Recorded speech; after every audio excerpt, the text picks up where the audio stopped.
Hello everyone, good evening. उम्मीद करती हूँ आप सभी अच्छे होंगे और स्वस्थ होंगे। आज मैं आप लोगों के लिए हिस्ट्री के वन लाइनर क्वेश्चंस लेके आई हूँ। तो ये है संगम की बुक है, जिसमें पूरे 700 पेज की ये बुक है वन लाइनर क्वेश्चन की। तो कोशिश करूंगी आपको ये पूरी बुक मैं कंप्लीट करा दूँ, आपको कोई भी प्रॉब्लम ना हो। क्लास आधे घंटे से 45 मिनट की आपकी होगी, जिसमें हम सारे वन लाइनर क्वेश्चन देखेंगे जो प्रीवियस ईयर एग्जाम में पूछे गए हैं। ये क्वेश्चन आपके जो जीडीसी का एग्जाम होने वाला है, जीआईसी का होने वाला है, या सोशोलॉजी में भी जितने भी फर्स्ट पेपर होते हैं उसमें जनरल साइंस पूछी जाती है, उस सबके लिए काफ़ी हेल्पफुल रहेगा। और इसके अलावा भी बाकी लोगों के लिए भी ये क्लास काफ़ी महत्वपूर्ण है। तो चलिए शुरू करते हैं बिना देर किए हुए आज की क्लास। देखते हैं प्राचीन इतिहास में कौन कौन सी संस्कृतियां थी और उन्हें हम आधे घंटे या 45 मिनट में कंप्लीट करने का प्रयास करेंगे। 30 से 45 मिनट की क्लास होगी, ज़्यादा समय आपका नहीं लूंगी और आपका क्या होगा, आपका जीएस का भी रिवीजन होता जाएगा। तो चलिए शुरू करते हैं। आज हम पढ़ेंगे इतिहास, प्राचीन इतिहास, एंशिएंट हिस्ट्री। तो हमारा जो पहला चैप्टर है इसमें हमें पढ़ना है भारत की प्रागैतिहासिक संस्कृतियां। तांबे का पहली बार प्रयोग किया गया था, किसमें किया गया था? ताम्रपाषाण युग में किया गया था। भीमबेटका की गुफाओं की खोज कब हुई थी? 1957 से 1958 में। भीमबेटका के शैलाश्रय प्रसिद्ध है भारतीय उपमहाद्वीप व मानव जीवन के प्राचीनतम चिन्हों की वजह से। भारत में पाषाणकालीन शिला चित्रकारी पाई जाती है भीमबेटका में। साइड में आप देख सकते हैं, ये सारे क्वेश्चन एग्जाम में पूछे गए हैं, तो आप सभी के लिए काफी हेल्पफुल है। मानव गतिविधियां एवं सभ्यता के प्राग ऐतिहासिक काल का कालानुक्रम पहला होता है पूरा पाषाण काल आएगा, उसके बाद आएगा मध्य पाषाण काल, उसके बाद आएगा नव पाषाण काल। मध्य पाषाणिक स्थलों को भौगोलिक दृष्टि से पश्चिम से पूर्व के क्रम में आपको लगाना है। तो सबसे पहले पश्चिम में क्या आएगा? महदहा, उसके बाद लिखिया, फिर पेसारा और फिर वीरभानपुर। ये क्या है? पश्चिम से पूर्व की तरफ क्रम है। वह स्थल जहां से प्राचीनतम स्थायी जीवन के प्रमाण मिले। कहाँ से मिले? मेहरगढ़ से मिले। गंगा घाटी में धान की खेती का प्राचीनतम प्रमाण कहाँ से मिला है? तो ये मिला है आपके लहुरा देव से। मध्य पाषाणिक स्थल से पशुपालन के साक्ष्य उपलब्ध हुए। कहाँ से हुए? बागौर से। मध्य पाषाण काल में पशुपालन के प्रमाण मिलते हैं, लेखनिया से मिलते हैं। मध्य पाषाणिक प्रसंग में पशुपालन के प्रमाण मिले हैं, कहाँ से मिले? आदमगढ़ से। ये क्वेश्चन जो भी बच्चे कंपटीशन एग्जाम की तैयार कर रहे हैं उनके लिए भी ये क्वेश्चंस काफी हेल्पफुल रहेंगे। उत्खनित प्रमाणों के अनुसार पशुपालन आरंभ हुआ था, मध्य पाषाण काल में पशुपालन आरंभ हुआ था। मृत्यातरहित नवपाषाणिक स्तर प्रकाश में आया, कब आया था? गुफ्रा काल में। खाद्यान्नों की कृषि सर्वप्रथम आरंभ हुई थी नवपाषाण काल में। नवपाषाण कालीन गर्त निवासों के अवशेष मिले थे, कहाँ से मिले थे? बुर्जहोम गुफ्रा काल से। राख का टीला नवपाषाणिक स्थल से संबंधित है, कौन से स्थल से संबंधित है? संगन कल्लू। भारतीय उपमहाद्वीप में धान की खेती के प्राचीनतम साक्ष्य प्राप्त होते हैं, विंध्य क्षेत्र से प्राप्त होते हैं। मानव द्वारा सर्वप्रथम प्रयुक्त अनाज था जौ था। मानव द्वारा सर्वप्रथम प्रयुक्त अनाज कौन सा था? जौ था। वस्त्रों के लिए कपास की खेती का आरंभ सबसे पहले किया था भारत ने किया था। वृहद पाषाण स्मारकों की पहचान की गई मृतकों को दफनाने के स्थानों के रूप में। एक ही कब्र से 3 मानव कंकाल निकले, कहाँ से निकले थे? दमदमा में। क्या हुआ था? एक ही कब्र से 3 मानव कंकाल निकले थे। विंध्य क्षेत्र के वह शैलाश्रय जहां से सर्वाधिक मानव कंकाल मिले वो है लेखिया। भारत में वह शैलाश्रय जहां से सर्वाधिक चित्र प्राप्त हुए हैं वो है आपका भीमबेटका। ताम्रपाषाणिक स्थल नावदा टोली अवस्थित है, कहाँ अवस्थित है? मध्य प्रदेश में अवस्थित है। गैरिक मृदभांड पात्र ओसीपी का नामकरण हुआ था हस्तिनापुर में हुआ था। भारत का वह स्थल जहां खुदाई से लौह धातु के प्रचलन के प्राचीनतम प्रमाण मिले हैं वो है अतरंजी खेड़ा। ताम तामसम काल में महाराष्ट्र के लोग मृतकों के शरीर को फर्श के नीचे रखकर दफनाते हैं, कहाँ किस तरफ दफनाते हैं? तो उत्तर से दक्षिण की ओर। आप ये वीडियो 2 से 3 बार सुन लेंगे तो आपको ये चीजें क्या होंगी, रिमाइंड हो जाएगी। अगर एग्जाम में रिपीट करेगा तो आपका गलती नहीं होगा। नेक्स्ट क्वेश्चन है कोपेनहेगन संग्रहालय की सामग्री से पाषाण कांस्य और लौह युग का त्रियुगीय विभाजन किया है, किसने किया है? थॉमसन ने। भारत में प्रथम पूरा पाषाणिक उपकरण की खोज करने वाले रॉबर्ट ब्रूस फुट थे, एक भूगर्भ वैज्ञानिक थे। ताम पाषाणिक स्थल नावदा टोली का उत्खनन किया था, किसने किया था? एच.डी. संकालिया ने किया था। भीम बेटका की गुफाएं प्रसिद्ध है, किसके लिए प्रसिद्ध है? शैल चित्र के लिए। दमदमा नामक पुरा स्थल संबंधित है, किससे संबंधित है? मध्य पाषाण काल से संबंधित है। भीमबेटका पुरा पाषाण काल का एक प्रसिद्ध स्थल भारतीय राज्य में स्थित है, कहाँ स्थित है? मध्य प्रदेश में। प्राचीन भारतीय इतिहास के काल में मिट्टी के बर्तनों का पता लगाया गया था नवपाषाण काल में। पूर्व ऐतिहासिक स्थल मिट्टी की सतहों पर खुर के निशान के रूप में मवेशियों के पालन का पुरातात्विक प्रमाण प्रदान करता है। कौन प्रमाण प्रदान करता है? वो है महगढ़ा। महगढ़ा प्रारंभिक मनुष्यों द्वारा उपयोग किए जाने वाले माइक्रोलिथिस थे। क्या थे? पत्थर के औजार थे। भारत में पुरातात्विक महत्व का एक पुरापाषाण स्थल है हुना सांगी। सेल्ट एक नवपाषाणकालीन है। क्या है? एक उपकरण है। प्रागैतिहासिक काल के पहले युग को क्या कहा जाता है? पुरापाषाण काल कहा जाता है। पुरातात्विक स्थल पर गर्द आवासों के प्रमाण मिले, कहाँ से मिले? बुर्ज होम से मिले हैं। मेहरगढ़ नवपाषाण काल की बस्ती पाकिस्तान के किस प्रांत में स्थित है? तो ये स्थित है बलूचिस्तान में। पुरातात्विक स्थल इनाम गांव स्थित है महाराष्ट्र में। पुरातत्व स्थल कोलडिहवा स्थित है, कहाँ? कोलडिहवा स्थित है उत्तर प्रदेश में। प्रागैतिहासिक स्थल पर होमो इरेक्टस मानव की खोपड़ी पाई गई थी, कहाँ पाई गई थी? हथनौरा में। सही सुमेलित करिए, एक तरफ इसमें पुरातात्विक स्थल लिखा है और वर्तमान में ये किस स्थान पर है वो लिखा गया है। नेवासा कहाँ है? महाराष्ट्र में है। ईसमपुर है कर्नाटक में। डिडवाना है राजस्थान में। और गुडियाम गुफा है तमिलनाडु में। अब हम पढ़ेंगे सिंधु सभ्यता और उसकी संस्कृति। हड़प्पा के एक बंदरगाह का क्या नाम था? लोथल था। दधेरी एक परवर्ती हड़प्पीय पुरास्थल है, कहाँ का है? पंजाब का है। सिंधु सभ्यता में निर्यात किया जाता था सूती वस्त्र का। हड़प्पा सभ्यता के दौरान डांसिंग गर्ल नर्तकी की कांस्य प्रतिमा बनाने के लिए तकनीक का इस्तेमाल किया गया था। कौन सी तकनीक का इस्तेमाल किया गया था? मोम लोपी ढलाई कास्टिंग का। हड़प्पा काल का वह नगर जो 3 भागों में विभाजित था वो था धौलावीरा। सिंधु घाटी की सभ्यता से संबंधित स्थल नहीं है, पाटलिपुत्र नहीं है। मोहनजोदड़ो शब्द का अर्थ है mound of the dead. Mound of the dead मृतकों का टीला। कपास का उत्पादन करने वाले पहले थे सिंधु लोग थे। हड़प्पा सभ्यता के एक हिस्से लोथल की खुदाई की खोज की थी, किसने की थी? S.R. राव ने। किसने की थी लोथल की खुदाई की खोज? वो की थी S.A. राव ने। सिंधु सभ्यता में घोड़े की अस्थियों का अवशेष मिला था सुरकोट्टा से। सिंधु घाटी सभ्यता के समय में शिल्प निर्माण के लिए सीप प्राप्त किए जाते थे नागेश्वर से। सिंधु घाटी सभ्यता का स्थल पंजाब भारत में स्थित है, कहाँ स्थित है? रोपड़ में। हड़प्पा की अधिकांश मानक मोहरें नामक एक प्रकार के मुलायम पत्थर से बनी होती थी जो 2x2 वीमा के साथ वर्गाकार आकृति का होता था तथा जिसका उपयोग व्यावसायिक उद्देश्यों के लिए किया जाता था। उसे हम स्ट्रीट एटाइट कहते हैं। क्या कहते हैं? स्ट्रीटाइट कहते हैं। धौलावीरा राज कहाँ स्थित है? यह है स्थित है गुजरात में। धौलावीरा एक पुरातात्विक स्थान है, किस समय अवधि से जुड़ी हुई है? सिंधु घाटी सभ्यता से। मोहनजोदड़ो में पाया गया विशाल स्नानागार एक विशाल क्या था? आयताकार टैंक था।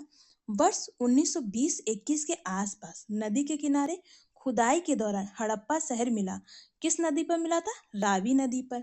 मोहनजोदड़ो स्थित है सिंध पर स्थित है। हड़प्पा सभ्यता का शहर विशिष्ट रूप से मनके बनाना, सीप काटना और धातु की वस्तुएं बनाना, मोहर बनाना, तराजू का निर्माण करना आदि कार्यों सहित शिल्प उत्पादन के लिए समर्पित है। कौन सा शहर है? वो है आपका चनहुदड़ो। सिंधु घाटी सभ्यता के स्थल का सबसे पहला खोजा गया शहर कौन सा था? वो है आपका हड़प्पा। पत्थर की बनी नृत्य करते हुए पुरुष की मूर्ति पाई गई थी, कहाँ पाई गई थी? हड़प्पा में पाई गई थी। हड़प्पा स्थल गुजरात में पाया जाता गया है, कहाँ पर? धौलावीरा में। सिंधु सभ्यता के स्थलों में जलाशयों के साक्ष्य मिले हैं, कहाँ से? जलाशयों के साक्ष्य कहाँ से मिले? ये भी मिले हैं धौलावीरा से। पुरातात्विक स्थल सुरकोटदा स्थित है गुजरात राज्य में। 1944 में भारतीय पुरातत्व सर्वेक्षण के महानिदेशक के रूप में किसने पदभार संभाला और हड़प्पा की खुदाई का जिम्मा लिया? वो थे सर मार्टिन व्हीलर। प्रसिद्ध सिंधु घाटी स्थल मोहनजोदड़ो की पहली बार खुदाई प्रख्यात भारतीय पुरातत्वविद किसने की थी? आर.डी. बनर्जी ने की थी। सिंधु घाटी सभ्यता कितने वर्ष पुरानी है? दक्षिण में गंगा घाटी के निचले क्षेत्रों व उत्तर में मालवा तक फैली हुई थी। कितने वर्ष पुरानी है? 3000 ईसा पूर्व।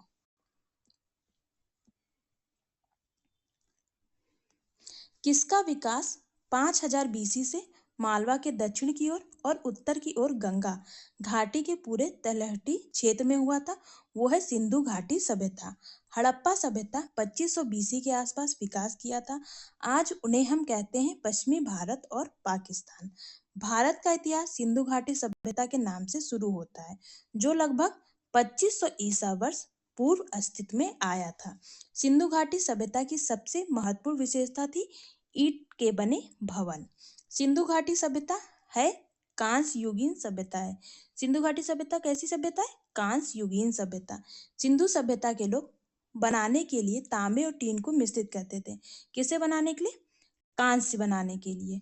मोहनजोदड़ो नाम का अर्थ में मुर्दों का टीला है। क्या है? सिंधी। सिंधी में मोहनजोदड़ो का क्या अर्थ होता है? मुर्दों का टीला। सिंधु घाटी सभ्यता के लोग किसकी पूजा करते थे? तो पशुपति नाथ की पूजा करते थे। जर्मनी और इटली के पुरातत्वविदों के एक दल ने मोहनजोदड़ो में सतह अन्वेषण शुरू किया। कब किया था? 1980 में। हड़प्पा सभ्यता की मोहरों पर किस पशु को अक्सर देखा गया है? वो देखा गया है बैल को। नर्तकी डांसिंग गर्ल की कांस्य प्रतिमा सिंधु घाटी स्थल से खोजी गई थी। कहाँ से खोजी गई थी? डांस गर्ल की प्रतिमा वो खोजी गई थी मोहनजोदड़ो से। प्राचीन भारतीय सभ्यता और संस्कृति के प्रतीक के अवशेष पाकिस्तान में है। कहाँ पर? हड़प्पा और मोहनजोदड़ो में। हड़प्पा और मोहनजोदड़ो कहाँ है? पाकिस्तान में है। सिंधु घाटी सभ्यता में समाज की प्रकृति थी नगरीय थी। हड़प्पा सभ्यता से जल संरक्षण के अवशेष मिले हैं। कहाँ से मिले? धौलावीरा से मिले हैं। हड़प्पीय पुरा स्थल बनावली स्थित है रंगोई नदी पर। हड़प्पा सभ्यता का स्थल मांडी भारत के किस राज्य में स्थित है? ये मांडी किस राज्य में है? उत्तर प्रदेश में है। सिंधु घाटी सभ्यता के पुरा स्थल से नाव के चित्र या मॉडल प्राप्त हुए। कहाँ से? मोहनजोदड़ो एवं लोथल से।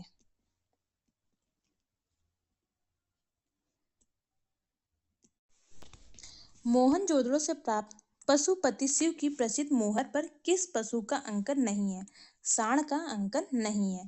हड़प्पा संस्कृति के पूर्वी सीमांत का निर्धारण करता है। कौन करता है? आलमगीरपुर।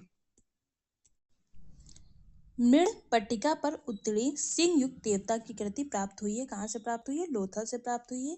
हाथी दांत का पैमाना हड़प्पीय इस संदर्भ में मिला है। कहाँ से मिला है? लोथल से मिला है। हड़प्पा का उत्खनन करने वाला प्रथम पुरातत्वविद जो इसके महत्व को समझ पाया था वो कौन था? सर जॉन मार्शल थे। सिंधु सभ्यता शब्द का सर्वप्रथम प्रयोग किसने किया था? ये किया था सर जॉन मार्शल ने। सिंधु घाटी की सभ्यता पर प्रकाश डालता है पुरातत्व संबंधी खुदाई। सिंधु सभ्यता से संबंधित केंद्र जो उत्तर प्रदेश में स्थित है वो है आलमगीरपुर एवं हुलास। हड़प्पा सभ्यता स्थल लोथल स्थित है। कहाँ स्थित है? गुजरात में स्थित है। हड़प्पीय संस्कृति के संदर्भ में शैलकृत स्थापत्य के प्रमाण मिले हैं। धौलावीरा से मिले हैं। एक जूते हुए खेत की खोज की गई थी। एक जुते हुए खेत की खोज की गई थी। किसके? कहाँ की गई थी? कालीबंगा में। भारत का सबसे बड़ा हड़प्पन पुरा स्थल है राखी गढ़ी। अधिसंख्य हड़प्पा स्थल स्थित है सिंधु घाटी में। मूर्ति पूजा का आरंभ माना जाता है पूर्व आर्य से, प्री आर्यन से। हड़प्पा संस्कृति की जानकारी का प्रमुख स्रोत है पुरातात्विक खुदाई। अवेस्ता और ऋग्वेद में समानता है। अवेस्ता क्षेत्र से संबंधित है। किस क्षेत्र से संबंधित है? ईरान से। अवेस्ता किससे संबंधित है? ईरान से। भारत में कपास की खेती का सबसे पहला साक्ष्य प्राप्त हुआ है मेहरगढ़ से। हड़प्पा का वह स्थान जहां पर मिट्टी के हल की आकृति मिली है वो है बनावली। वह स्थान जहां से 100 पेटिका ताबूत के प्रमाण मिले वो है हड़प्पा। भारत में स्वतंत्रता के बाद सर्वाधिक संख्या में हड़प्पीय स्थलों की खोज हुई। कहाँ से हुई? गुजरात में। कौन सा स्थान पर पुरातत्वविदों को 5 जंगली कुत्तों और 12 सिंहों के सींग अवशेष प्राप्त हुए? वो प्राप्त हुए थे बुर्ज होम से।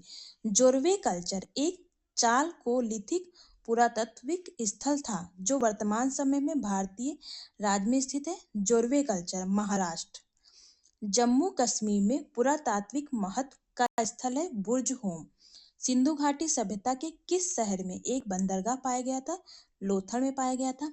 1948 में अर्नेस्ट मैके ने उल्लेख किया कि हड़प्पा शहर लोथल में जल निकासी व्यवस्था के लिए नालियों को ईंटों से बनाया गया था, पक्की ईंटों से बनाया गया था। कब? हड़प्पा शहर में। सिंधु घाटी सभ्यता के किस स्थल में द ग्रेट बाथ विशाल स्नानागार बन पाया गया था? वो पाया गया था आपके मोहनजोदड़ो में। हड़प्पा सभ्यता का कौन सा स्थल अफगानिस्तान में स्थित है? वो है सोर्तुघई। मोहनजोदड़ो में मिले स्नानागार को किस परत चढ़ाकर जल रोधी बनाया गया था? प्राकृतिक चारकोल की परत को चढ़ाकर। लगभग 2500 साल पहले सिंधु घाटी नदी को ईरानियों द्वारा कहा गया था। सिंधु नदी को ईरानियों द्वारा क्या कहा गया था? हिंदोस कहा गया था। इसे आप याद कर लीजिएगा। दैमाबाद नामक प्रागैतिहासिक स्थल किस राज्य में स्थित है? महाराष्ट्र में स्थित है। किस शहर को हड़प्पा सभ्यता से संबंधित माना जाता है? वो माना जाता है धौलावीरा को।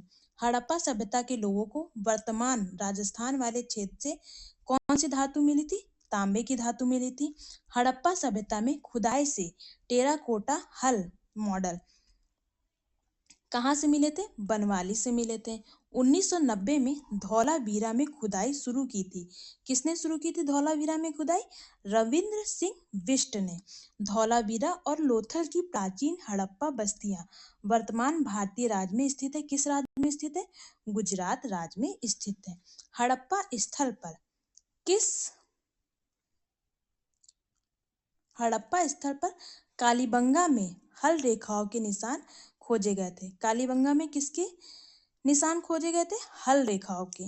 मेसोपोटामियन भाषा नहीं थी। सुमेरियन क्या है? मेसोपोटामियन भाषा नहीं है। हड़प्पा सभ्यता के स्थल पाकिस्तान में स्थित नहीं है। कौन सा? सुरतुगई। ये क्या? पाकिस्तान में स्थित नहीं है। हड़प्पा कालीन स्थल रंगपुर भारत के किस राज्य में स्थित है? तो ये गुजरात में स्थित है। सिंधु घाटी सभ्यता के घरों में कमरे आमतौर पर एक आंगन के आसपास बने होते थे। किसके आसपास? आंगन के आसपास। हड़प्पा संस्कृति की अग्निवेदियां पाई गई थी। लोथल में पाई गई थी। अनेक विद्वान ऐसा मानते हैं कि टिग्रिस यूफ्रेट्स घाटी के मेसोपोटामिया लोग सिंधु घाटी सभ्यता को कहते थे, क्या कहते थे? मेहलूहा।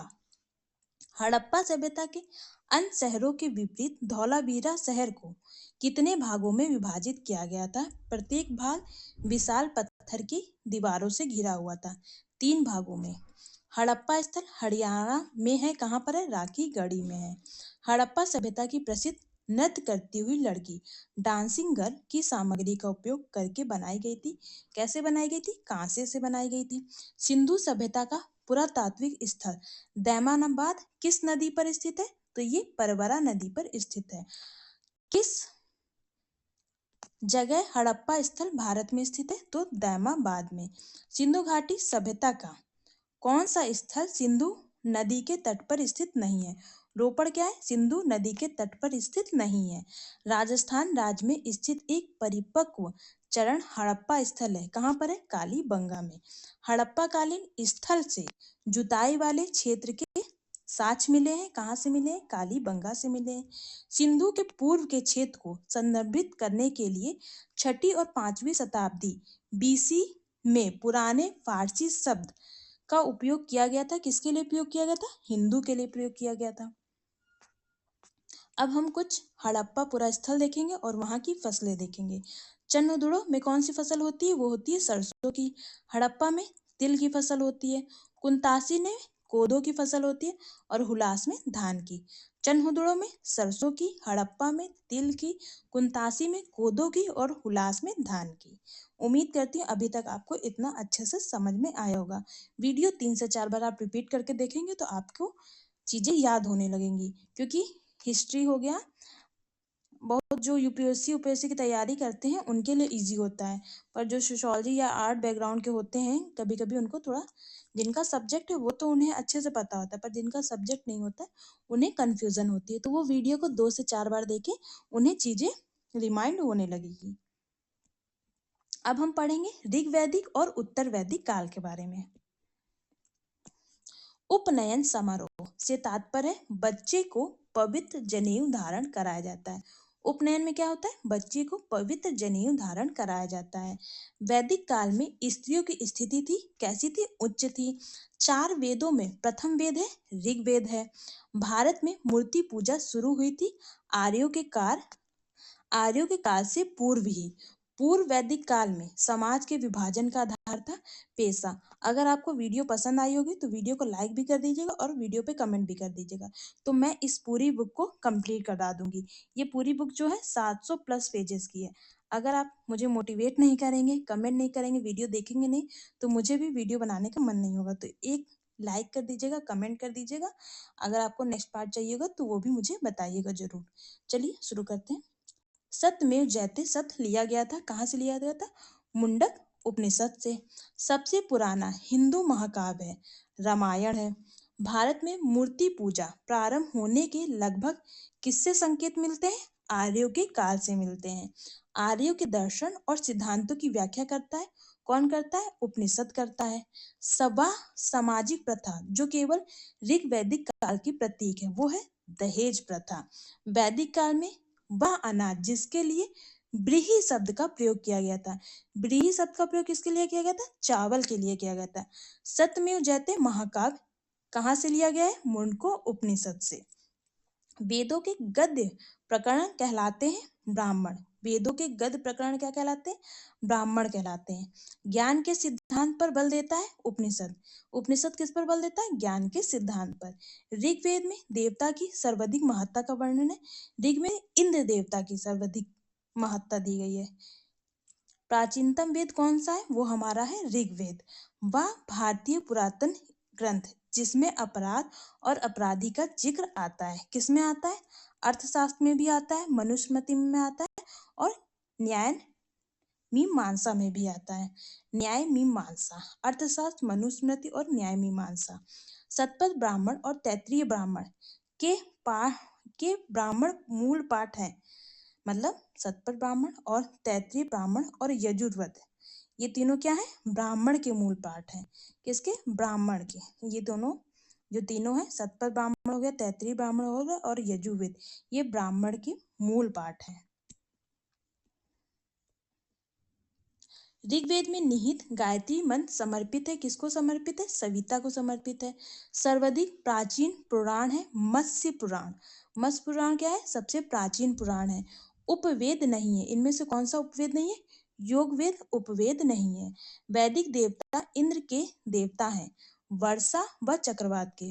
इंद्र किसके देवता हैं? वर्षा और चक्रवात के। वृद्धारकण मुंडक और तैत्तिरीय श्रेणी के धार्मिक ग्रंथों के उदाहरण हैं। किसके उदाहरण हैं? उपनिषद के। हिंदू धर्म में सोमदेव को पौधों के स्वामी, रोगों के उपचारक और धन के दाता माना जाता है। किसे माना जाता है? सोमदेव को। हिंदू धर्म की प्रमुख दार्शनिक विचारधारा है वैदिक दर्शन। कर्मकांड ग्रंथ के रूप में किसे जाना जाता है? यजुर्वेद को। यजुर्वेद की कितनी शाखाएं हैं? 2 शाखाएं हैं।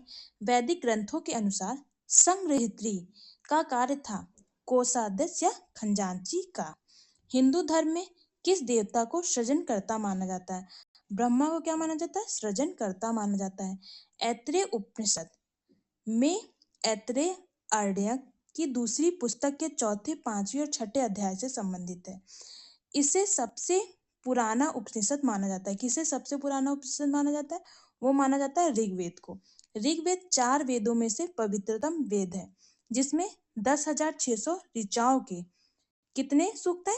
1,028 सूक्तों के 10 अध्याय, जिन्हें मंडल कहा जाता है, शामिल है।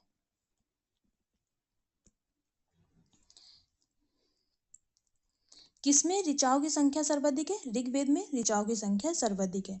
4 वेदों में से सबसे पुराना और सबसे बड़ा वेद है ऋग्वेद।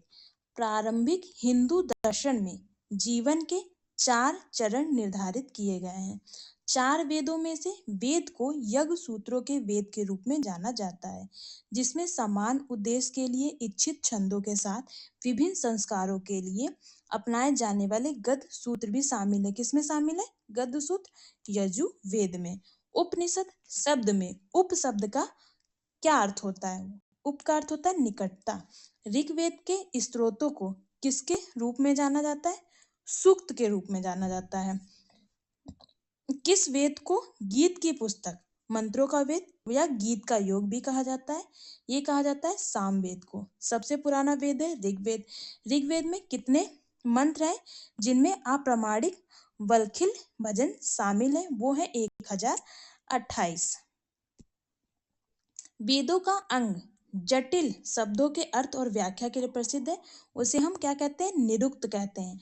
भारत का राष्ट्रीय आदर्श वाक्य सत्यमेव जयते, अर्थात सत्य की हमेशा विजय होती है, किस प्राचीन भारतीय साध में उद्धृत ये मंत्र है? ये मंत्र है मुंडको उपनिषद से। धनुर्वेद यजुर्वेद का उपवेद है। इसका संबंध किससे है? युद्ध कौशल से है। किसमें संगीत से संबंधित ज्ञान संग्रहित है?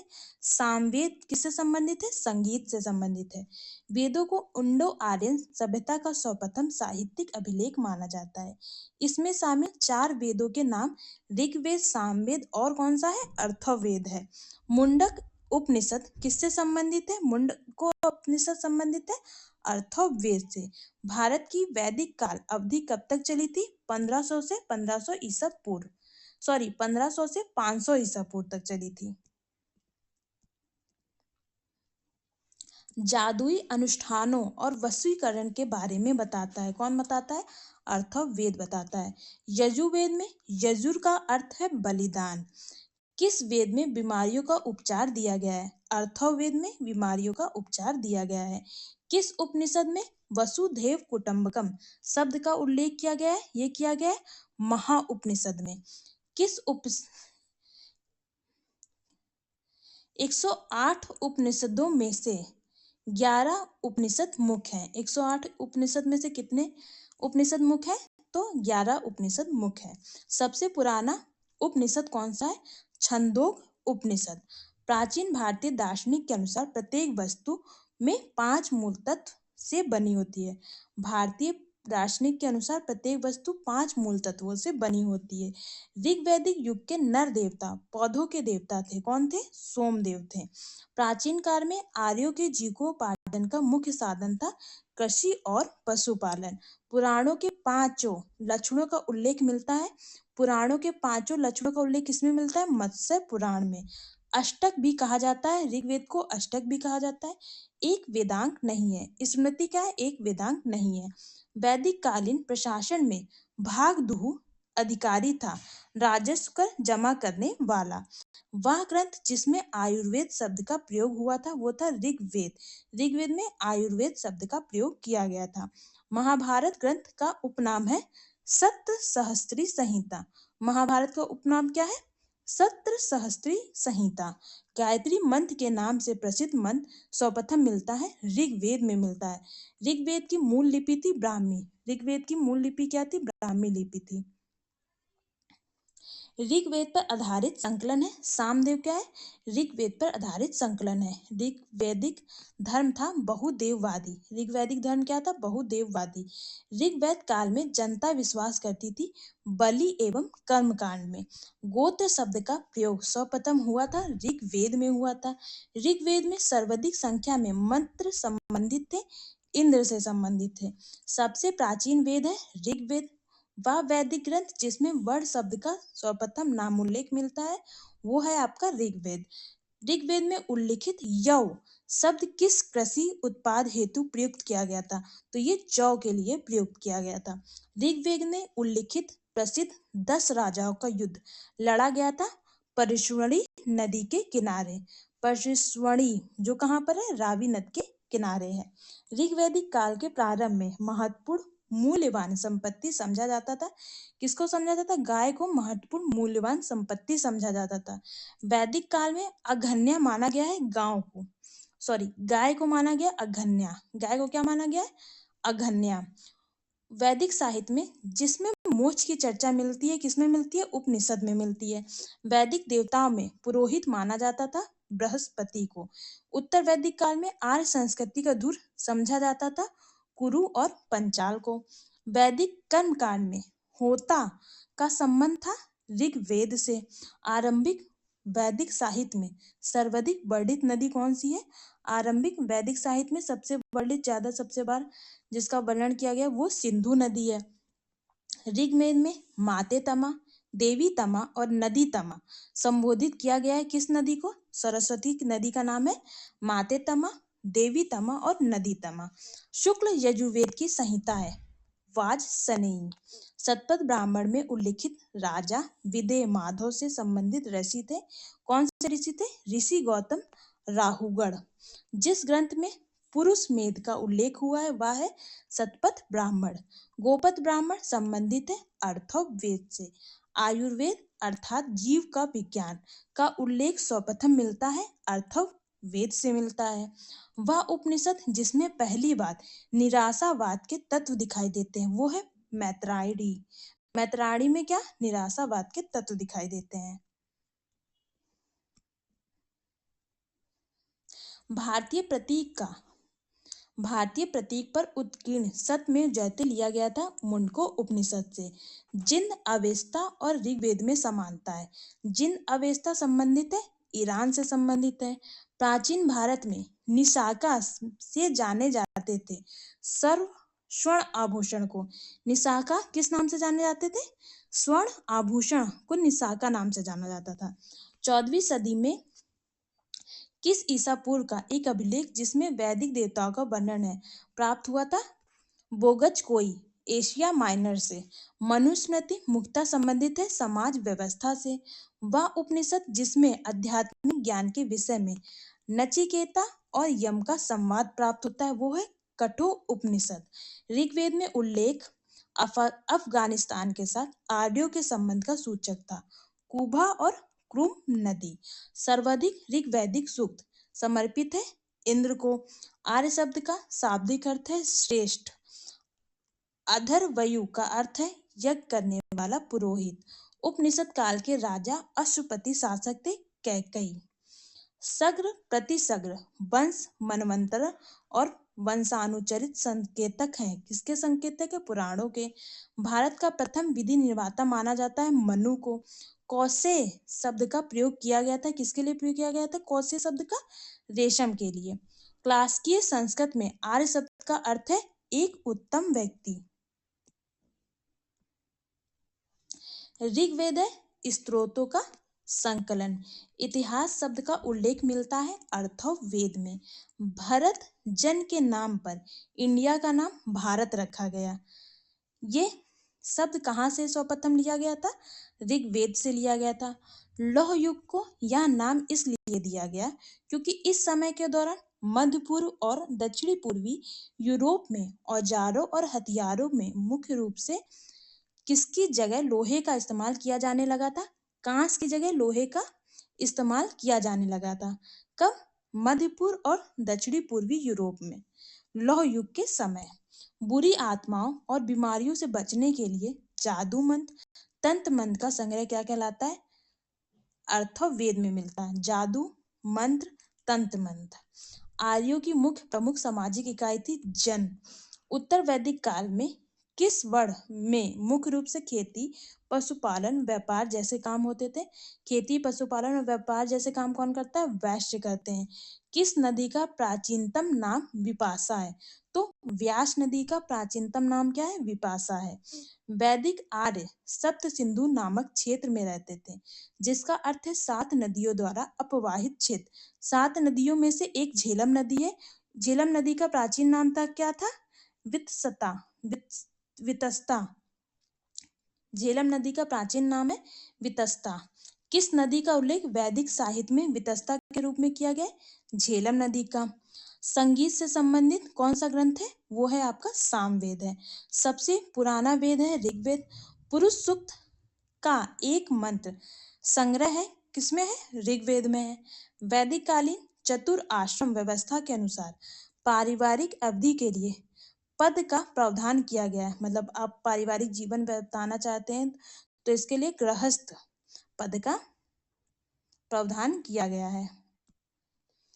वेद ऋषि कपिल का संबंध भारतीय दर्शन के किस संप्रदाय से था? तो ये सांख्य संप्रदाय से था। ऋग्वेद 10 पुस्तकों मंडलों में विभाजित है। कितने? 10 मंडलों या पुस्तकों में विभाजित है। और आयुर्वेद उपवेद ऋग्वेद से संबंधित है। आयुर्वेद है जो ऋग्वेद से संबंधित है। ऋग्वेद में ऋषि विश्वामित्र और देवी के रूप में पूजी जाने वाली 2 नदियों के बीच संवाद के रूप में एक भजन है। ये नदियां हैं कौन सी हैं? वो हैं आपके व्यास और सतलुज। अर्थोवेद कितने खंडों का संग्रह है? तो ये 20 खंडों का संग्रह है। किस नदी को वैदिक काल में पुरुषनी के नाम से जाना जाता है? तो रावी नदी को पुरुषनी के नाम से जाना जाता है। रावी नदी का ऋग्वैदिक नाम था परुष्णवी। परुष्णवी कहीं लिखा है पुरुषनी लिखा है और कहीं लिखा है परुष्णी। वेदांगों के संदर्भ में अनुष्ठान का दर्शाता है। वेदांगों के संदर्भ में अनुष्ठान को कौन दर्शाता है? कल्प क्या? अनुष्ठानों को दर्शाता है। एक समय पर वैदिक सभ्यता में राजा को गोपति कहते थे, जिसका अर्थ है गोपति का क्या अर्थ है? मवेशियों का स्वामी। मवेशियों का स्वामी क्या कहलाता है? गोपति कहलाता है। भारत में वैदिक सभ्यता किस नदी के किनारे विकसित हुई थी? तो सरस्वती नदी के किनारे वैदिक सभ्यता विकसित हुई थी। वैशेषिक दर्शन के प्रतिपादक है कर्णाद। कर्णाद क्या है? वैशेषिक दर्शन के प्रतिपादक है। अब हम कुछ वेद जानेंगे और उसके ब्राह्मण जानेंगे। ऋग्वेद में कौशितकी और ऐत्रेयी ब्राह्मण से रिलेटेड है। यजुर्वेद सतपथ और तैत्रेयी ब्राह्मण से रिलेटेड है। सामवेद पंचविश, पढ़विश, अद्भुत और जैमिनी प्राप्तड़ से रिलेटेड है। अर्थवेद गोपत ब्राह्मण से रिलेटेड है। ऋग्वेद कौशितकी ऐत्रेय ब्राह्मण से रिलेटेड है। यजुर्वेद सतपथ तैत्रेय ब्राह्मण से रिलेटेड है। सामवेद पंचविद, षणविश, अद्भुत और जैमिनी प्राप्तरण से रिलेटेड है।